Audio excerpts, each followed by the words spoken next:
श्रीगणेशाय नमः। अस्य श्रीरामरक्षास्तोत्रमन्त्रस्य बुधकौशिकऋषिः अनुष्टुप्छन्दः श्रीसीतारामचन्द्रो देवता सीताशक्तिः श्रीमद्धनुमान् कीलकम् श्रीरामचन्द्रप्रीत्यर्थे श्रीरामरक्षास्तोत्रजपे विनियोगः।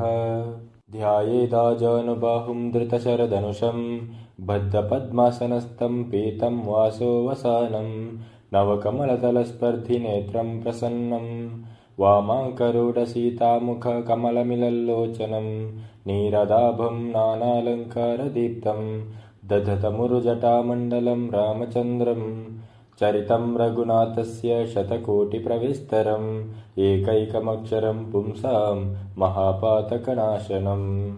ध्यात्वा नीलोत्पलश्यामं रामं राजीवलोचनं जानकीलक्ष्मणोपेतं जटामुकुटमण्डितं सासितूणधनुर्बाणपाणिं नक्तञ्चरान्तकं स्वलीलया जगत्प्रातु माविर्भूतमजं विभुम्। रामरक्षां पठेत् प्राज्ञा पापग्निं सर्वकामदं शिरो मे राघवः पातु भालं दशरथात्मज। कौसल्येयो दृशौ पातु विश्वामित्रप्रिया श्रुति घ्राणं पातु मुखत्रात मुखं सौमित्रिवत्सल।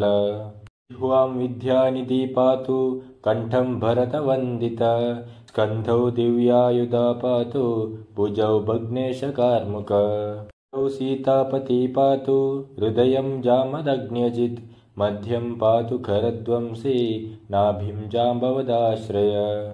सुग्रीवेश कटी पातु सक्थिनी हनुमत्प्रभु ऊरू रघुत्तमा पातु रक्षकुलविनाशकृत्।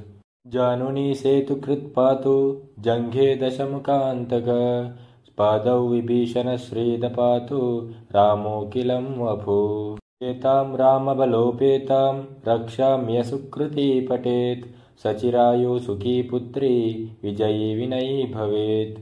पातालभूतलव्योम चारिणश्चद्मचारिण न द्रष्टुमपि शक्तास्ते रक्षितं रामनामभिः। रामेति रामभद्रेति रामचन्द्रेति वा स्मरन् नरो न लिप्यते पापैर्भुक्तिं मुक्तिं च विन्दति।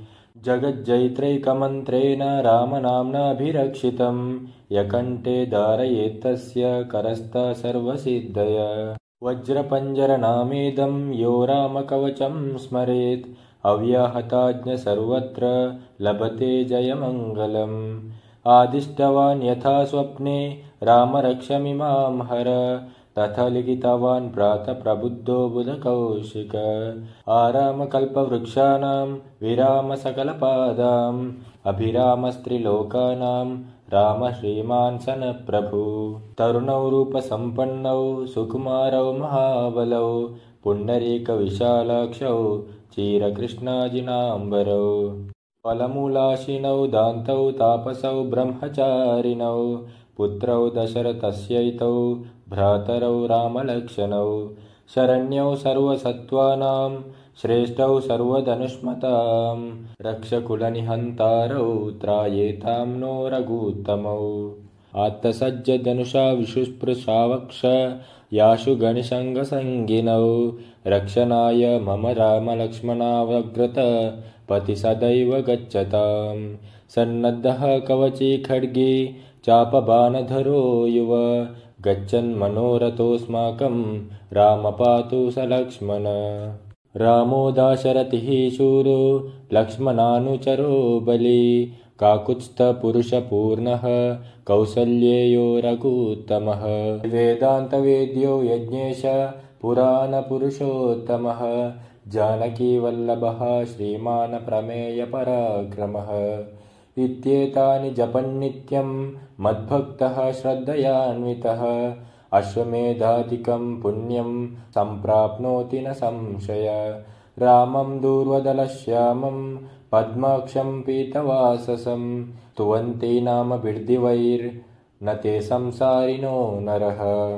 रामलक्ष्मणपूर्वजं रघुवरं सीतापतिं सुन्दरं काकुत्स्थं करुणार्णवं गुणनिधिं विप्रप्रियं धार्मिकं राजेन्द्रं सत्यसन्धं दशरथतनयं श्यामलं शान्तमूर्तिं वन्दे लोकाभिरामं रघुकुलतिलकं राघवं रावणारिं रामाय रामभद्राय रामचन्द्राय वेधसे रघुनाथाय नाथाय सीताय पतये नमः।